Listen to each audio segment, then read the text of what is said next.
말씀을 함께 나누시겠습니다. 시편 45편은 주제에 기록되어 있는 것처럼 사랑의 노래입니다. 지난주에는 좀 어두운 그러한 내용들이었었고 하나님을 찾는 그러한 갈급한 내용이었다면 오늘은 그 분위기가 완전히 바뀌어서 결혼식의 그러한 찬송의 시입니다. 왕의 신부 그리고 왕과의 사랑과 결혼 이야기가 오늘 본문에 기록이 되어 있습니다. 이것을 우리가 사람과의 혼인 관계가 아니고 궁극적으로 메시아에 관한 내용임을 알 수가 있습니다. 그리스도와 교회의 사랑 노래라는 제목으로 함께 말씀을 나누고자 합니다. 오늘 본문을 먼저 보면 이스라엘의 결혼 풍습을 잘 아시는 것처럼 마리아와 요셉이 약혼을 하고, 물론 결혼이죠. 그러니까 이스라엘의 전통 결혼은 먼저 약혼을 합니다. 그리고 부부가 한 몸이 되기 전까지 따로 있다가 진짜 결혼식을 하면 그때 이제 부부가 한 몸이 되는데, 이 약혼식에서 신랑은, 즉 신랑의 가족들은 신부에게 얼마의 그 지참금, 그러한 예물을 줄 것인가 논의를 하고, 그리고 혹은 신랑 신부가 너무 어려서 약혼을 했으면 결혼 때까지 길게는 10년 정도 더 기다리는 그러한 시간들이 필요했습니다. 또한 우리가 열처녀의 비유에 보듯이 이러한 때가 돼서 결혼을 하게 되면 신랑 측의 사람들과 신랑은 신부의 집으로 출발을 하게 됩니다.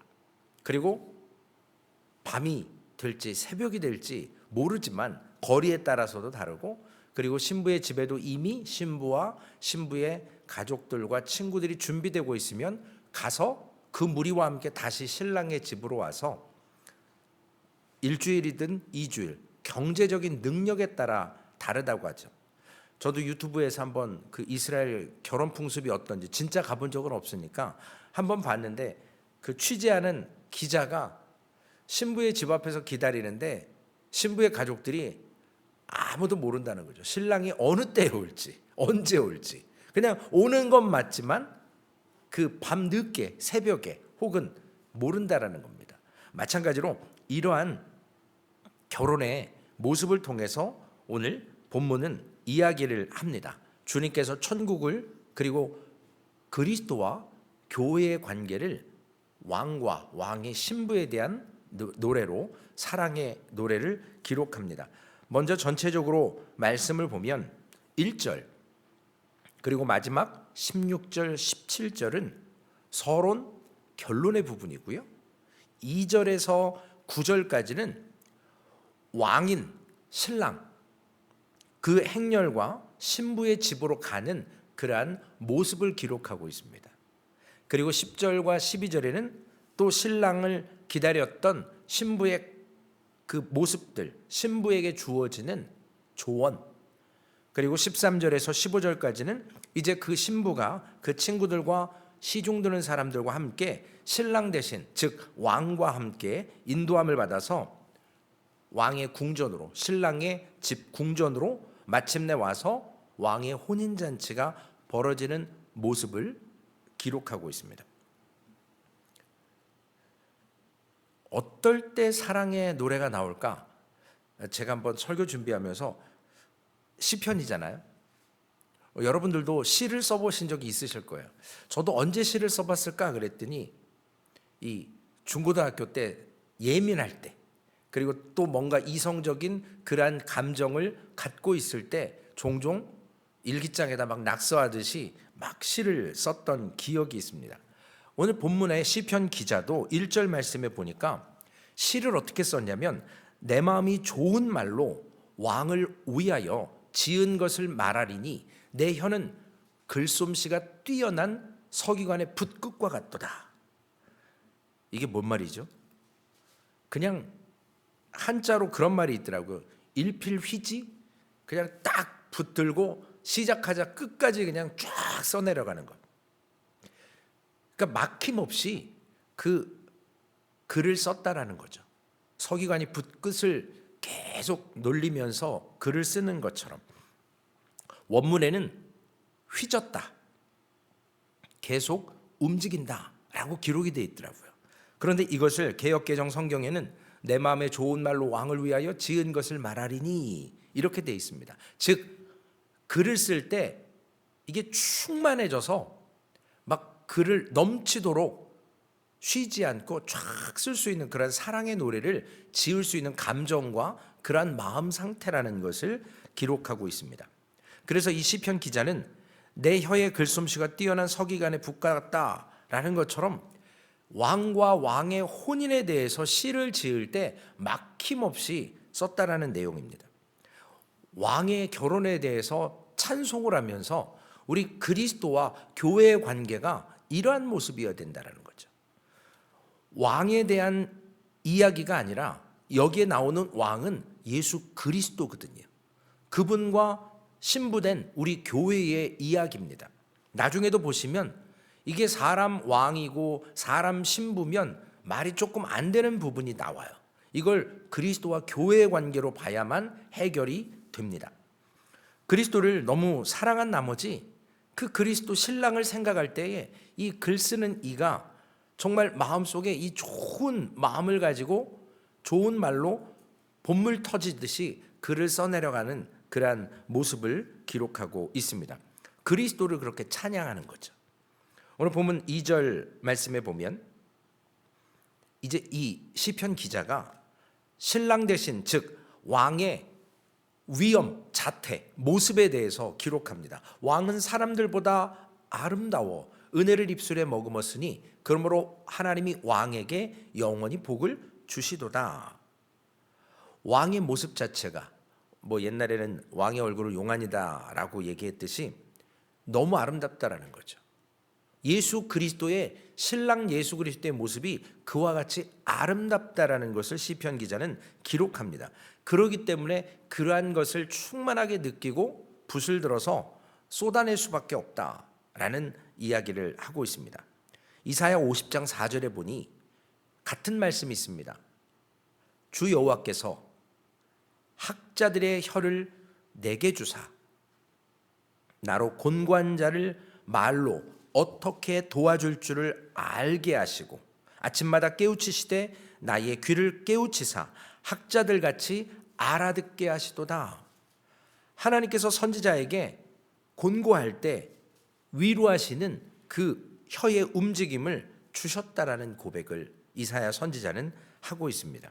또한 누가복음 4장 22절에도 그들이 다 그를 증언하고 그 입으로 나오는 바 은혜로운 말을 놀랍게 여기되 이 사람이 요셉의 아들이 아니냐. 입으로 증언을 하는데 막 은혜로운 말이 쏟아져 나오는 거예요. 절제가 되지 않습니다. 왜냐하면 그 모습과 그 자태, 예수 그리스도 그분의 놀라움을 인간의 말로는 표현할 길이 없으니까 이것저것 갖다가 막 쓰는 겁니다. 이 말은 뭐냐면 그만큼 그리스도께서 하나님의 놀라운 은혜 안에서 그 자태와 그 언행이 증거되는 것, 즉 복받은 자임을 기록하고 있는 것입니다. 두 번째로는 시편 기자가 무엇을 칭송하냐면 첫 번째 왕의 그 자태, 모습을 칭찬했고요. 두 번째로는 그 왕 대신 신랑의 예수 그리스도의 용맹함에 대해서 3절부터 5절까지 오늘 본문에 기록되어 있습니다. 용사여 칼을 허리에 차고 왕의 영화와 위엄을 입으소서. 왕은 진리와 온유와 공의를 위하여 왕의 위엄을 세우시고 병거에 오르소서. 왕의 오른손이 왕에게 놀라운 일을 가르치리이다. 왕의 화살은 날카로워 왕의 원수의 염통을 뚫으니 만민이 왕의 앞에 엎드려지는도다. 이 정도면 무슨 전쟁에 나가서도 질 수가 없죠. 진정한 영웅으로서 예수 그리스도, 그분의 진리, 그분의 온유, 그분의 공의를 용맹하게 발휘하실 수밖에 없는 예수 그리스도라고 이야기하고 있습니다. 왕의 오른손이 왕의 놀라운 일을 가르치리이다. 왕의 대적들이 그 오른손 앞에서 다 파멸될 것이라고 시편 기자는 찬양하고 있습니다. 세 번째로는 왕의 통치에 있는 그 공의를 다시 한번 노래합니다. 6절과 7절의 내용이죠. 하나님이여 주의 보좌는 영원하며 주의 나라의 균은 공평한 균이이다. 왕은 정의를 사랑하고 악을 미워하시니 그러므로 하나님 곧 왕의 하나님이 즐거움의 기름을 왕에게 부어 왕의 동료들보다 뛰어나게 하셨나이다. 메시아를 통해서 이루어질 하나님의 나라를 바라보게 하는 내용입니다. 그분의 왕권과 그분의 통치권, 그분의 용맹, 그분의 능력이 이와 같이 공의 가운데 이루어진다는 거예요. 권력을 잡으면 무자비하게 활용하는 사람들이 있거든요. 그 본성 안에서 그 권력을 지키기 위해서 공평하지 않아요. 내 사람은 킵하고 나를 대적하는 사람은 죽이고, 그것이 이스라엘 역사 가운데서도 나오게 됩니다. 오늘 본문 이 말씀을 히브리서 기자가 인용을 했습니다. 히브리서 1장 8절과 9절에 아들에 관하여는 하나님이여 주의 보좌는 영영하며 주의 나라의 균은 공평한 균이다. 주께서 의를 사랑하시고 불법을 미워하셨으니 그러므로 하나님 곧 주의 하나님이 즐거움의 기름을 주께 부어 주를 동료들보다 뛰어나게 하셨도다 하였고, 예수 그리스도를 천사들보다 우월하다라고 입증하고 있습니다. 오늘 시편 45편은 이와 같이 메시아에 대한 예언의 말씀이기 때문에 그분에 대해서 그분의 자태 그리고 그분의 용맹함, 그분의 통치에서 오는 그 공의를 노래하고 찬양할 수밖에 없는 것입니다. 7절 말씀에 보면 왕의 하나님이라고 해서 왕과 하나님을 구별해 놨습니다. 우리가 흔히 왕이라고 하지만 왕의 하나님, 즉 이 땅에 오셔서 성부 하나님과 구별된 성자 예수 그리스도의 그 이중적인 모습인 거거든요. 그분이 하나님이시기도 하지만 그분은 하나님의 아들로 이 땅에 대속의 구원의 역사를 사명을 감당하기 위해 오신 인간의 몸으로 오셨던 그 하나님의 아들 예수 그리스도를 이중적으로 설명하는 내용입니다. 그러므로 인해서 그 왕의 정의 때문에, 그 정의를 사랑하기 때문에, 그 정의를 지키시기 때문에 악한 것을 하나님은 미워하실 수밖에 없다라는 것. 그러므로 그분으로부터 나오는 이와 같은 기쁨을 기름 붓는 것처럼 즐거움으로 부어질 수밖에 없다라고. 반대로 어제 유다 백성들이 수많은 송아지의 기름으로 제사를 하나님께 드리지만 회개하지 않고 오는 죄를 문제를 해결하지 않는 그러한 죄인들의 모습을 보며 하나님이 그 제사를 거부하셨습니다. 제사 더 이상 드리지 말라라는 거죠. 그런데 오늘은 이 예수 그리스도의 통치와 그분의 능력에 대해서 기쁨으로 부어질 수밖에 없는 은혜를, 그러한 즐거움을 비유하고 있습니다. 마지막으로 시인은 무엇을 칭송하냐면 왕의, 즉 신랑의 의복, 그리고 그를 따르는 행렬들, 즉 예수 그리스도가 이 땅에 오셨을 때 그분은 늘 천군 천사와 함께 하셨거든요. 하실 수 있었지만 인간의 몸을 빌어서 오셨기 때문에 오늘 8절과 본문 9절의 말씀, 왕의 모든 옷은 모략과 침향과 육개의 향기가 있으며 상하궁에서 나오는 현악은 왕을 즐겁게 하도다. 왕이 가까이 하는 여인들 중에는 왕들의 딸이 있으며 왕후는 오빌의 금으로 꾸미고 왕의 오른쪽에 서도다.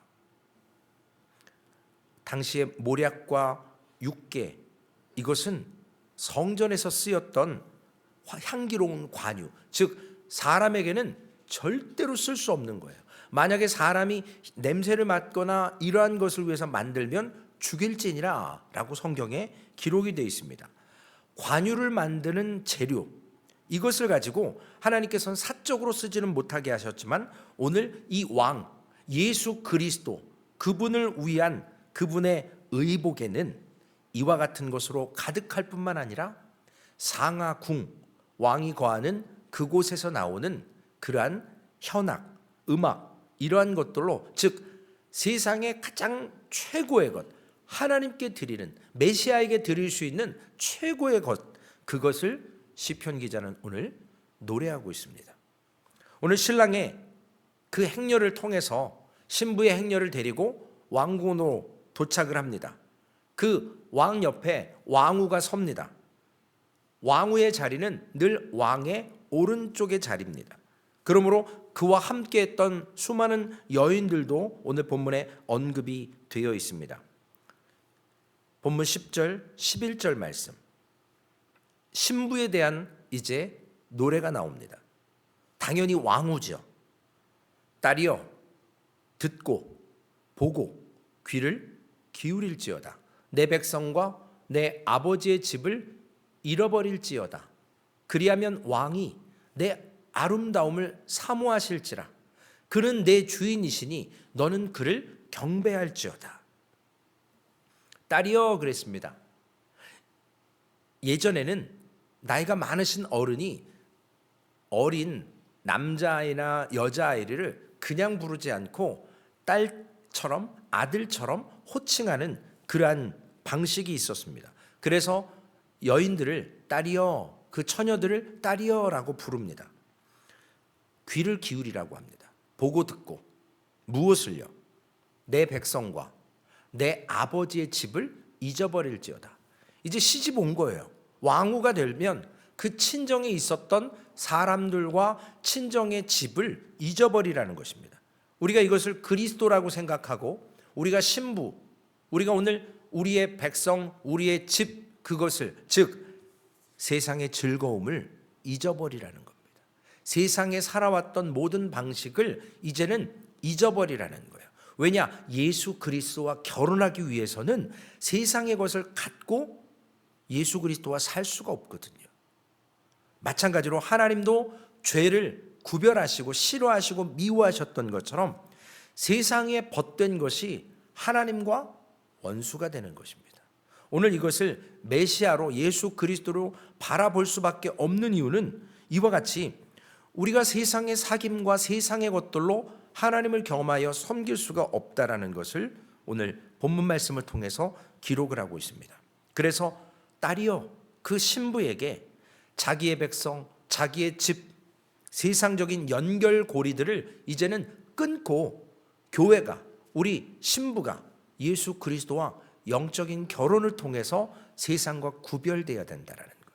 오늘 우리 암송한 말씀에도 보면 만일 우리가 성령으로 살면 또한 성령으로 행하는 거예요.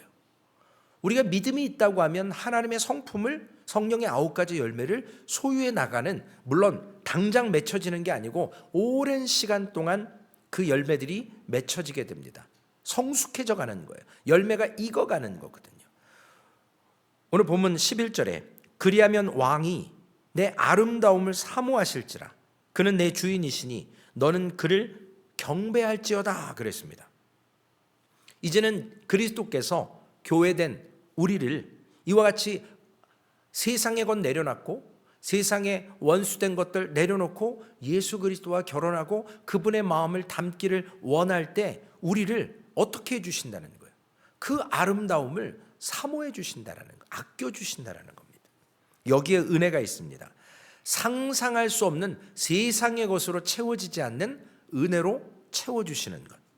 고린도전서 2장 9절에 보면 기록된 바 하나님이 자기를 사랑하는 자들을 위하여 예비하신 모든 것은 눈으로 보지 못하고 귀로 듣지 못하고 사람의 마음으로 생각하지 못하였다 함과 같으니라. 상상이 안 되는 거예요. 하나님이 우리를 사랑해 주시는 은혜는 세상의 것으로는 표현이 안 되는 것입니다.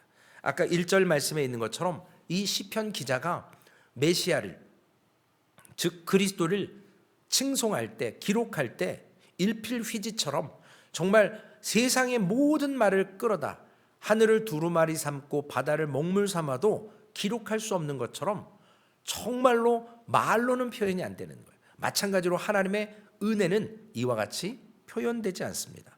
그런데 12절 말씀에 보니까 두로에 따른 예물을 드리고 그랬습니다. 신부가 두로 사람 출신이 아니라는 거예요. 잘못 오해할 수가 있습니다. 이 두로의 딸은 두로 백성들을 일컫지만 그들은 당시에 가장 부강한 그러한 물질의 풍요를 갖고 있었고 그것을 결혼 예물을 위해서 축하 예물로 보냈다라는 의미로 봐야 된다는 거죠. 그리고 13절에는 왕의 딸이 나옵니다. 즉 신랑 예수 그리스도와 교회된 신부, 그 왕궁에 사는 그러한 영화를 누릴 때 그 딸들에게 금으로 수놓은 옷을 입히고 그 친구들에게 왕과 신랑 앞으로 인도함을 받을 때 격식을 갖추는 거예요. 같은 그러한 화려함, 세상적인 것이 아니라 하나님께서 입혀주시는 그러한 은혜로 충만해지는 모습, 그 안에 참된 기쁨, 참된 즐거움, 그것으로 인도함을 받아 왕 앞에, 즉 예수 그리스도 앞에, 교회 앞에 설 수 있는 하나님의 사람들이 된다는 것입니다. 오늘 이 말씀을 통해서 우리가 결론으로 적용할 것이 무엇이냐는 거죠. 오늘 16절, 17절의 말씀처럼 결국 예수 그리스도와 교회의 연합은 축복이라는 거죠. 사랑이라는 겁니다. 진정한 사랑. 그래서 이러한 혼인 관계를 통해서 신랑 예수 그리스도와 교회가 한 몸이 되고 이제는 세상적인 그러한 출생의 계보가 아니라 진정한 왕, 그 하나님의 나라에서 우리가 통치를 받고 세상을 다스리고 함께 세워져가는 은혜라는 것입니다. 예수님께서 십자가 지시기 전에 제자들에게 요한복음 14장 2절과 3절에 이렇게 오늘 시편 본문의 의미가 무엇인지 말씀하십니다. 내 아버지 집에 거할 곳이 많도다. 그렇지 않으면 너희에게 일렀으리라. 내가 너희를 위하여 거처를 예비하러 가노니 가서 너희를 위하여 거처를 예비하면 내가 다시 와서 너희를 내게로 영접하여 나 있는 곳에 너희도 있게 하리라. 신랑이신 예수 그리스도께서 신부인 교회를 하나님께서 데리고 가신다는 거예요. 신랑의 집으로, 하나님의 나라로. 그것이 이스라엘 사람들이 혼인 예식하는 비유를 통해서 오늘 기록하고 계십니다. 완전한 연합은 우리가 하늘나라에 입성할 때 가능해지지만 우리가 지금 혼인했고 약혼했고 아직 성대한 결혼식이 이루어지기 전에도 이미 요셉이 그 마리아와 약혼하고 나서 마리아의 성령의 인태됨을 통해서 조용히 끊고자 했던 것처럼 결혼이 지금 이루어진 거예요. 완전한 세상적인 그러한 남녀 간의 동침은 이루어지지 않았지만 오늘 교회는 그리스도를 통해서 어린 양의 혼인잔치에 열릴 것을 믿고 오늘 약혼한 상태입니다. 그러나 그 약혼한 상태도 결혼으로 간주합니다. 계시록 22장 20절의 말씀처럼 이것들을 증언하시는 이가 이르시되 내가 진실로 속히 오리라 하거늘 아멘 주 예수여 오시옵소서. 주님께서 속히 오신다고 약속하십니다. 어린 양의 혼인잔치가 다가오고 있습니다. 계시록 19장 6절 7절 8절까지의 말씀에도 또 내가 들으니 허다한 무리의 음성과도 같고 많은 물소리와도 같고 큰 우레소리와도 같은 소리가 이르되 할렐루야 주 우리 하나님 곧 전능하신 이가 통치하시도다. 우리가 즐거워하고 크게 기뻐하며 그에게 영광을 돌리세. 어린 양의 혼인 기약이 이르렀고 그의 아내가 자신을 준비하였으므로 그에게 빛나고 깨끗한 세마포 옷을 입도록 허락하셨으니 이 세마포 옷은 성도들의 옳은 행실이로다 하더라. 오늘 시편 말씀처럼 그날에 즉 주님의 재림의 날에 어린 양의 혼인잔치가 이루어지는 그날에 오늘 시편 기자가 기록한 것처럼 신랑 예수 그리스도의 모습의 자태, 공의의 자태, 그러한 용맹함의 자태, 그리고 신부에게 입혀졌던 그러한 옷들, 세마포 옷으로 빛난 것, 그리고 성도들의 옳은 행실로 우리가 그래서 의롭게 사는 것으로 구원받는 것은 아니지만 우리가 이 땅에 살면서 아름다운 믿음의 열매들을 통해서 세워져 가며 신랑을 만났을 때 오늘 시편 기자처럼 그 메시아를 기다리는 그리스도와 교회의 영원한 결합을 위해서 예언했던 그 말씀을 통해서 우리가 오늘 그러한 약혼한 사람들로서 진정한 어린 양의 혼인잔치를 기대하면서 예수 그리스도의 재림의 때까지 우리의 입술에 서기관의 붓처럼 일필휘지로 하나님을 찬양하고 하나님을 노래하고 그분 앞에서 기뻐하는 모습으로 오늘도 이와 같은 약혼한 자로서 신랑 예수 그리스도를 고대하며 기다리며 노래하시기를 주님의 이름으로 부탁을 드리겠습니다. 기도하시겠습니다. 살아계신 아버지 하나님, 예수 그리스도의 초림을 증거했던 시편의 찬양처럼 교회가 우리 하나님을, 예수 그리스도를, 성령 하나님을 영접함으로 말미암아 우리 신부된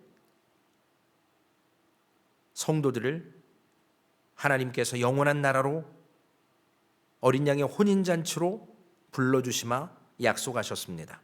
우리가 이미 약혼한 상태로 우리 구주 예수 그리스도를 믿게 하시고 예배하게 하신 것 감사를 드립니다. 아버지 하나님, 신부가 단장을 하고 신랑 예수 그리스도를 쫓아 왕궁으로 들어가면 그의 백성과 그의 아버지 하나님 친정의 세상의 모든 것들과 결별해야 됩니다. 우리가 이제는 마귀의 자녀가 아니라 하나님의 자녀로서 세상 것, 아버지 하나님 정욕적인 것, 탐심의 것 끊고 하나님의 자녀로서 우리가 성령의 사람이면 성령으로 행할 수 있도록 주님 인도하실 줄로 믿고 오늘 시편 기자와 같이 주님의 재림의 때를 찬양하게 하여 주옵소서. 그 사랑의 노래로 메시아를 고대하게 하여 주시옵소서. 세마포 옷을 아버지 하나님 우리의 거룩한 행실들을 입혀주실 날을 기억하며 오늘도 하나님 말씀처럼 아버지 하나님 살아가게 하여 주옵소서.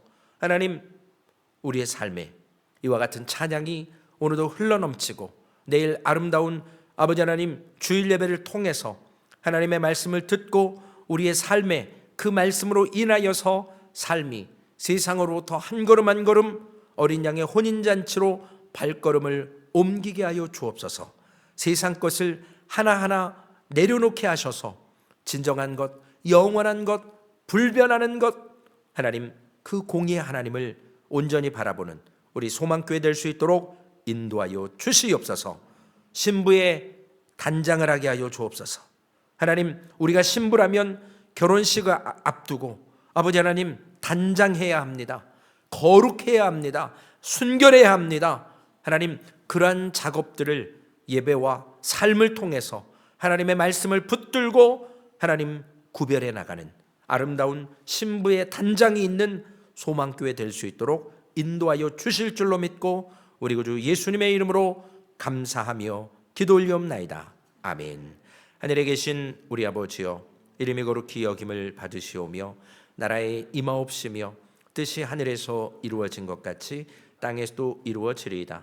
오늘날 우리에게 일용할 양식을 주옵시고 우리가 우리에게 죄 지은 자를 사하여 준 것 같이 우리의 죄를 사하여 주옵시고 우리를 시험에 들게 하지 마옵시며 다만 악에서 구하옵소서.